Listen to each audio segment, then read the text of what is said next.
Olá, sejam muito bem-vindos a mais um episódio do SBDcast, o podcast da Sociedade Brasileira de Diabetes, que visa levar informação para os 4 cantos do Brasil. Hoje a gente vai falar sobre os cuidados na alimentação para quem tem pré-diabetes, um assunto muito pedido aqui.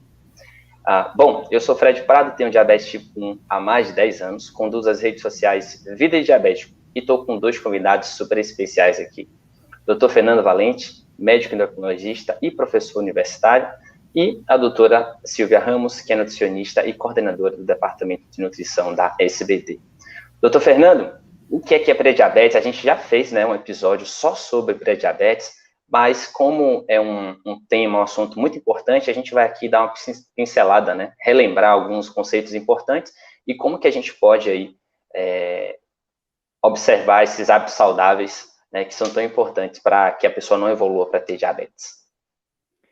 Perfeito, Fred. Olha só, o pré-diabetes é uma condição intermediária de glicose entre o normal e o diabetes. Então, a glicose está um pouquinho alta, mas não está muito alta. E é considerada uma condição de muito risco para desenvolver diabetes tipo 2, que é o tipo mais comum, tá? É muito frequente o pré-diabetes, tem mais pessoas com pré-diabetes do que diabetes propriamente dito, tá? E a prevalência, quer dizer, o número de pessoas com pré-diabetes depende também do número de pessoas acima do peso. Lá nos Estados Unidos, por exemplo, metade da população tem pré-diabetes praticamente. Então é um tema bastante relevante. E eu acho que a primeira coisa que é importante frisar é que cada 4 pessoas com pré-diabetes, uma delas vai evoluir para diabetes, 2 vão continuar com pré-diabetes e uma pode regredir para os valores normais de glicose.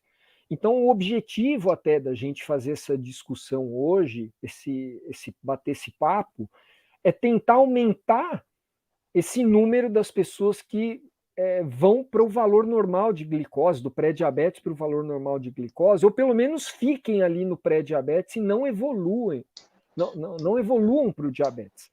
Tá? Acho que também é muito válido a gente ressaltar que mesmo a pessoa às vezes fazendo de tudo, por uma questão genética, pode ser que ela evolua para diabetes, né? E a gente deve sempre dar apoio, acolher e dar as orientações de tratamento correto, porque existe as pessoas podem desenvolver por uma questão genética também, né?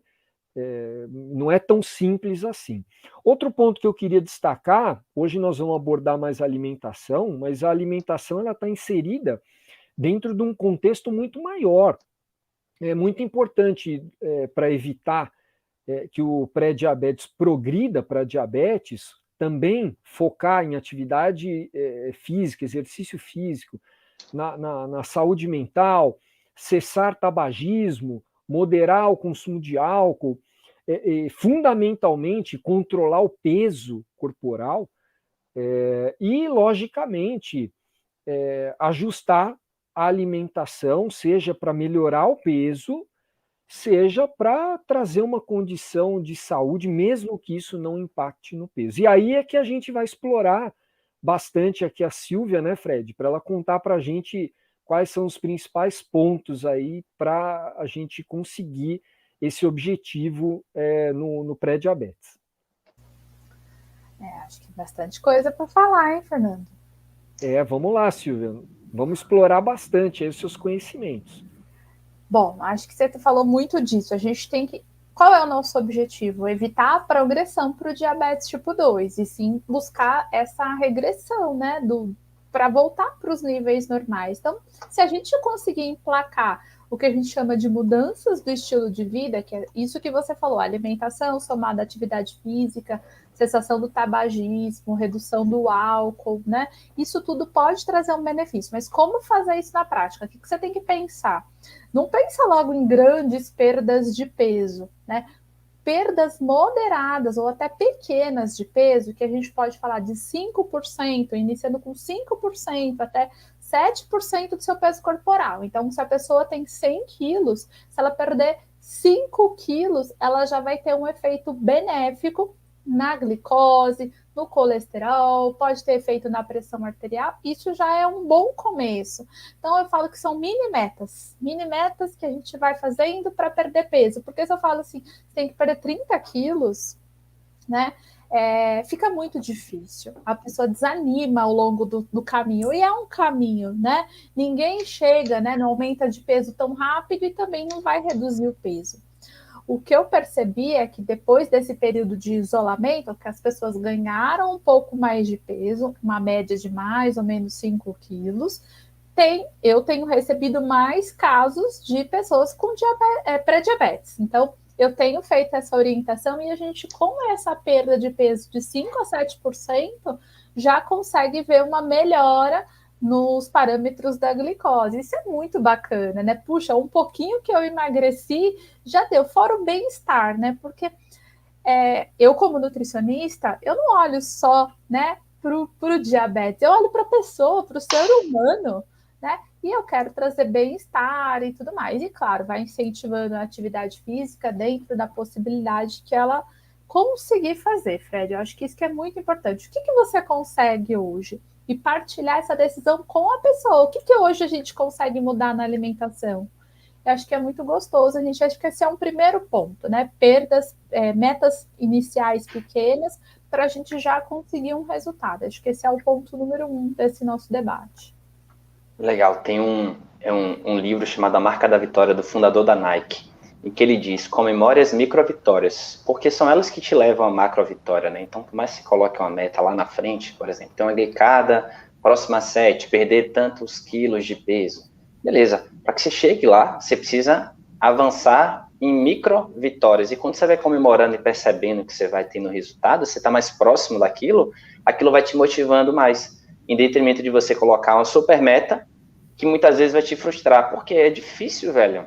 E quando você vai quebrando em micrometas, faz muito mais sentido, sim. E aí você vai, né, colocando um tempo e percebendo a sua evolução. E as coisas fazem muito mais sentido e ficam muito mais leve, né?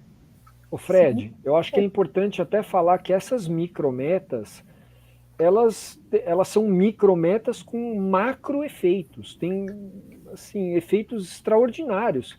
A Silvia falou bem, 5% de peso, mas com 1 quilo a menos, tem um estudo que diz que o risco de desenvolver diabetes cai 16%, perdendo 1 quilo. Então, para aquelas pessoas que estão muito longe do alvo ali do peso, é importante a gente reforçar essa ideia e parabenizar a pessoa por perdas de peso, por mudanças do estilo de vida, que às vezes não são fáceis de implementar e mais difícil ainda manter essa mudança. Assim como a glicada também, né? Os estudos mostram, reduzir 1% de glicada, nossa, baixam juntos diversas chances de complicações, né? Cardiovasculares, enfim.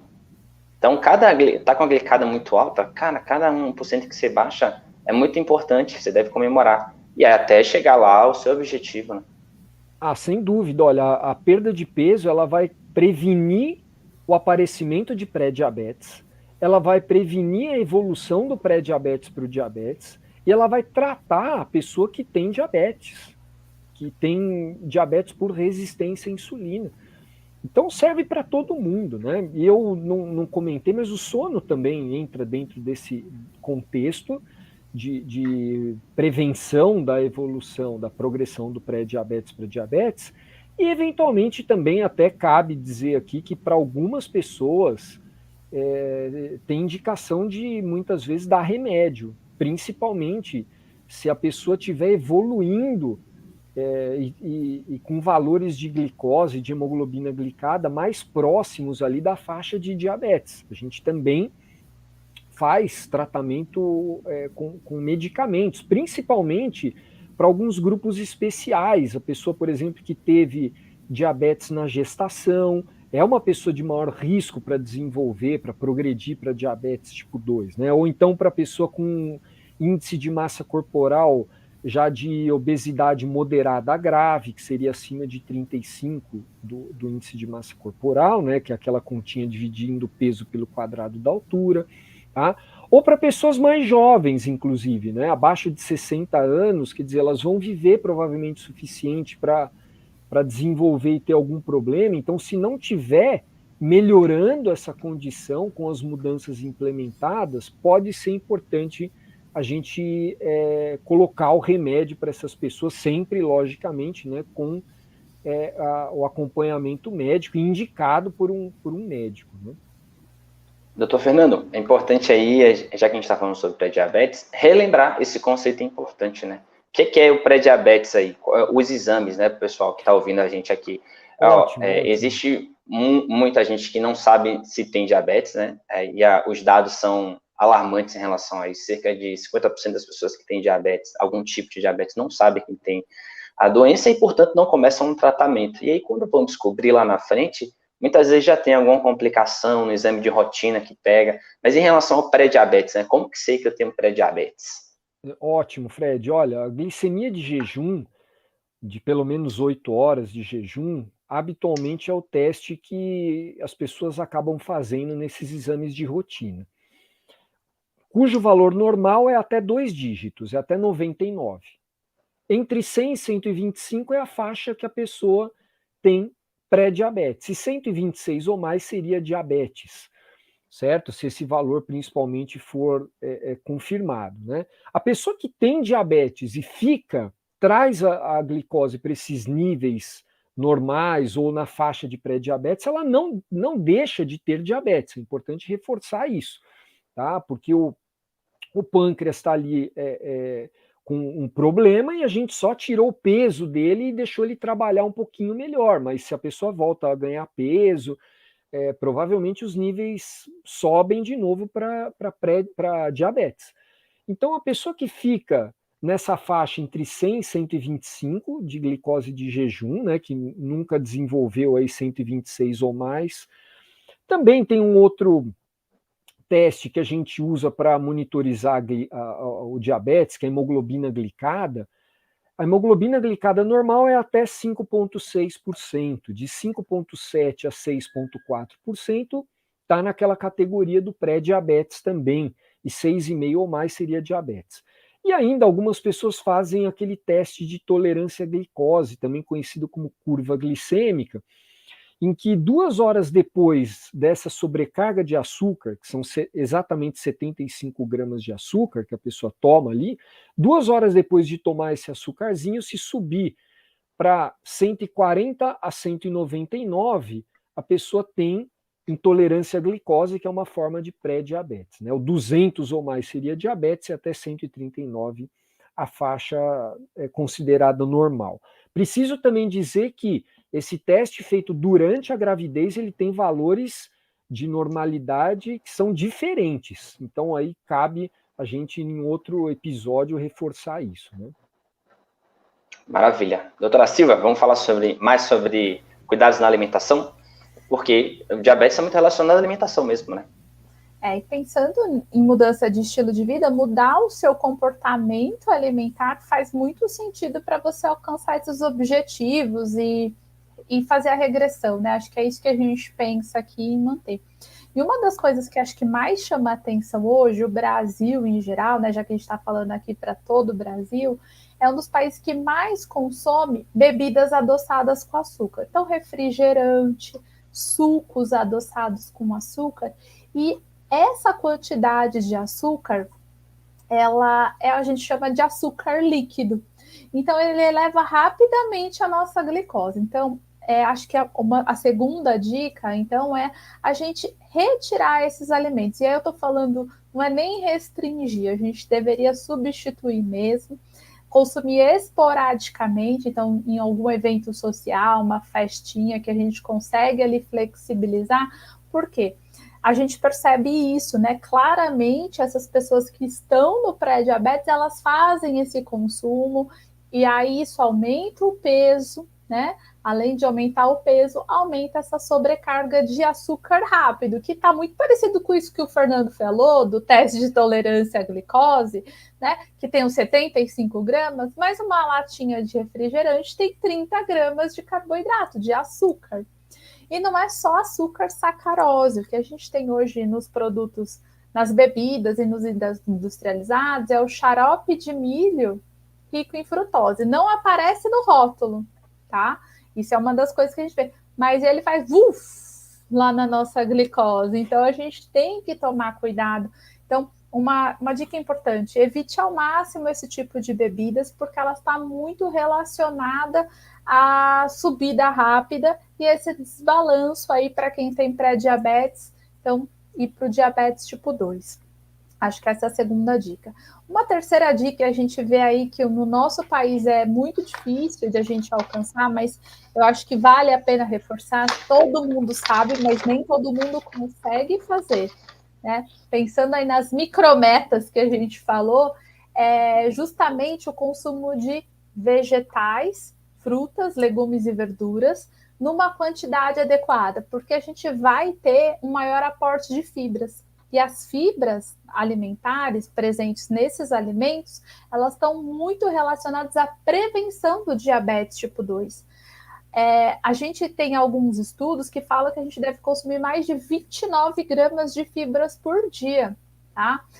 Como prevenção do risco de diabetes tipo 2. O brasileiro, em geral, consome 14 gramas. Olha só, metade do que deveria ser recomendado para prevenção.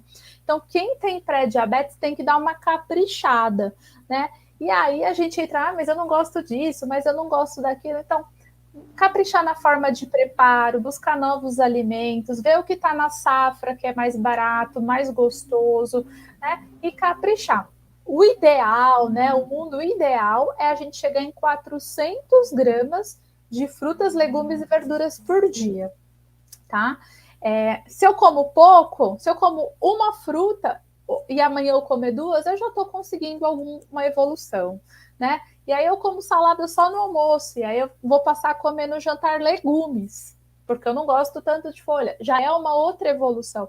Então, pensando no pouquinho para você atingir. E aí, é claro, se não conseguir atingir por meio dos alimentos, a gente vai buscar outras alternativas. Então, a gente vai para umas sementes aí, acho que é bem legal incrementar com aveia, farelo de aveia, chia, linhaça, que tem uma quantidade de fibras bacana para adicionar e para quem não consegue comer muito. E aí, em outros casos, a gente vai precisar adicionar de forma suplementar. Mas as fibras são fundamentais. Eu sou apaixonada por falar de fibras, né? Eu tenho sérios problemas com as fibras aí, porque eu gosto muito, né? Vem da minha base falar de fibras. Então, elas fazem muito bem. Além do que, Fred e Fernando, as fibras elas vão melhorar não só esse risco, né, de desenvolver o diabetes tipo 2, mas elas estão associadas a melhorar a nossa microbiota intestinal. E a gente sabe que muita coisa está relacionada ao intestino, né? Então, olha só que bacana, a gente já consegue ter benefícios. A fibra prevenindo o diabetes tipo 2 nesse consumo adequado, melhorando o intestino, traz outros nutrientes, vitaminas, minerais, compostos bioativos que melhoram a saúde como um todo. Então, não preciso só fazer coisas muito doidas, eu preciso comer frutas, verduras e legumes, já me ajudaria bastante, e evitar as bebidas adoçadas aí, os refrigerantes e os sucos. E os alimentos integrais também reduzem o impacto glicêmico, né? Então, em especial, a gente aí que tem diabetes, a gente sempre vai fazer essa preferência, né? Os alimentos integrais. É óbvio que tem coisa que talvez não vale a pena ali, mas além do impacto glicêmico, tem outras coisas que estão associadas, que tem suas vantagens, né? Às vezes, você olha ali uma fatia de pão, comparando um pão normal, tradicional, com um pão integral, às vezes a quantidade de carboidratos é igual, beleza, mas existem esses outros benefícios aí que são importantes, né? Sim, com certeza. Acho que a gente não pode desconsiderar. O alimento integral ele vai carregar um pouquinho de fibra. E acho que o grande a gente precisa aqui é quebrar a resistência aos integrais, né? Muita gente tem resistência a consumir, só compra o pão integral. E o pão industrializado integral nem sempre é integral de verdade. Então a gente também tem que ficar atento a isso. Quanto que vai me trazer de benefício aquilo, né? Acho que isso é muito importante também. Muitas vezes a gente olha a alimentação saudável como uma coisa cara, né? E na verdade não é, né? Muitas vezes é bem mais barata do que a alimentação que a gente está acostumado hoje em dia, né? Como você falou aí, vegetais, etc., talvez seja a coisa mais barata que tem no mercado. É falta de hábito mesmo. O Fred, eu acho que aí realmente dá para a gente direcionar, né? Não estamos falando aqui em comprar uma pinha, não, compra laranja, banana, alguma coisa que... E, aliás, falando nisso, eu queria complementar, porque quando a gente fala olha, não consome suco, a pessoa já pensa, tá falando do suco de caixinha, né? Mas se a gente for pegar, por exemplo, o suco de laranja, puxa, quantas laranjas vão ali, né? Você pega aquele copo do Mercadão, por exemplo, tem 8 laranjas. Então aí a gente cai nesses dois problemas que você colocou, Silvia, que é a quantidade grande de carboidrato de uma vez, né? Então você colocou aí que um refrigerante teria 30 gramas, né? Eu gosto sempre de fazer uma tradução. Olha, você está comendo o equivalente a 6 colheres de sopa de arroz, né? Ou 3 fatias de pão, é isso mesmo? Nossa, é tudo isso? Sim, é tudo isso, 30 gramas, né? Então essa é uma coisa, quer dizer, a quantidade muito grande de açúcar ali no suco de frutas natural, sem adição de açúcar, isso sem adição, se for colocar açúcar aí é uma explosão a glicose, né? É ótimo para sair da hipoglicemia o suco, tá? Mas nem nesse caso a gente põe açúcar no suco Sai de uma natural de hipoglicemia laranja, e vai para uma cetoacidose, quase. vai para a estratosfera na glicose, né? E o outro aspecto que eu queria chamar a atenção aqui é que ao fazer o suco também se perde essas fibras que são tão importantes, primeiro, para o controle da glicose, quer dizer, você vai ter uma elevação muito menor, mais lenta da glicose com a fibra, mas também eu queria ir além. Eu queria colocar que está muito bem demonstrado que a ingestão adequada de fibras previne outras doenças, previne câncer de intestino, previne doença cardiovascular, previne infarto. Então a gente realmente deve falar muito de fibras aqui, relembrar da importância de consumir as fibras todos os dias de maneira adequada, né? E aí, quer dizer, o que de prático, então, se você falou em 29 a 30 gramas de fibras, né? O que equivaleria a isso? Eu acho que uma das coisas que a gente deixou de comer ao longo dos anos, as pessoas deixaram de comer, que tem bastante fibra e que dá para fazer no dia a dia, é feijão. Tá? A gente tem aí estudos que dizem pra gente assim que a alimentação tá pobre. Então, se a gente comer 2 porções de feijão, então, sei lá, 2 conchas de feijão, a gente já vai ter mais ou menos uns 15 gramas.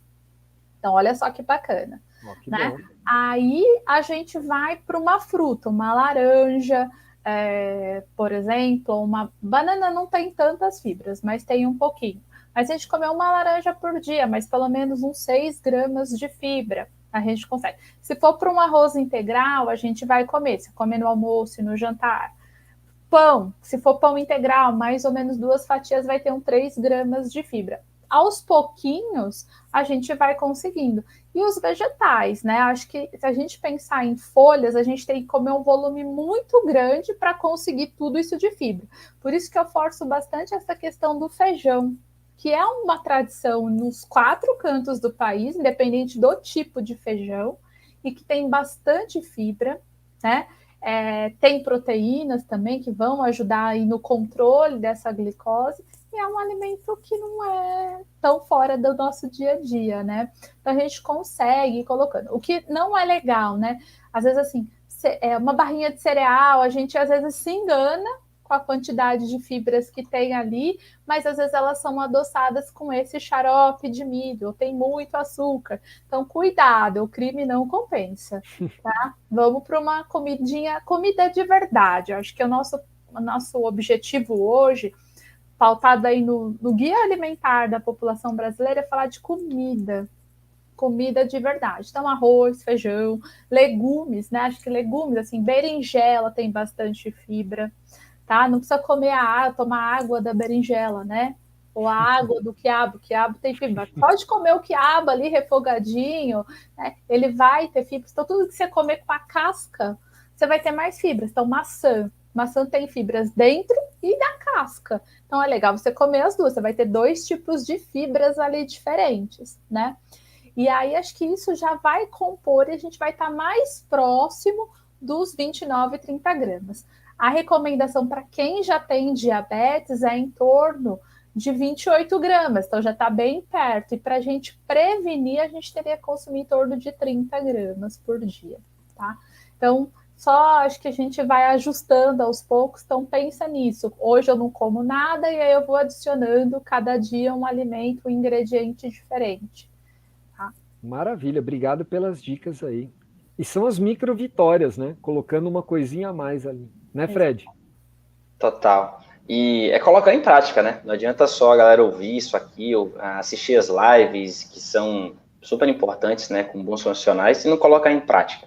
Aí não gera mudança na vida. Tem que fazer ali, colocar em prática e fazer sentido. E, resumindo, né, o pré-diabetes é aquela situação ali transitória e que é um sinal de alerta, né, o sinal amarelo. Opa, o seu corpo já está mostrando ali uma dificuldade de processar a insulina do mesmo jeito, e você precisa rever os seus hábitos.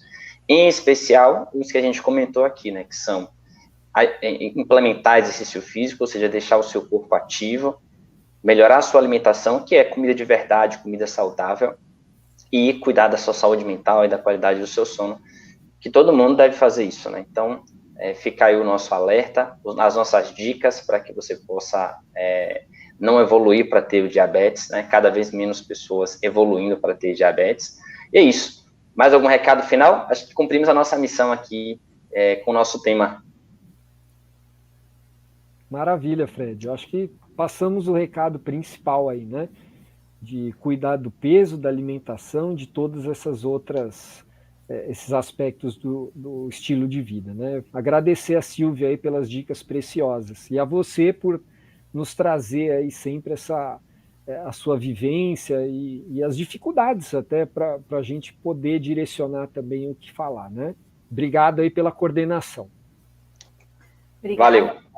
Acho que é isso. Acho que a gente tem que pensar começando aos poucos, né? Nada que é muito de repente dá certo. Acho que a gente precisa ir aos poucos para implementar o hábito, né? O hábito demora um pouquinho para ser consolidado e acho que faz muita diferença a gente ir aos poucos nesse caso. Massa. Obrigado pelo tempo de vocês. Galera que ouviu a gente, obrigado também. E a gente se vê no próximo episódio aí do SBD Cash. Um abraço. Abraço, Fred. Abraço, tchau, tchau.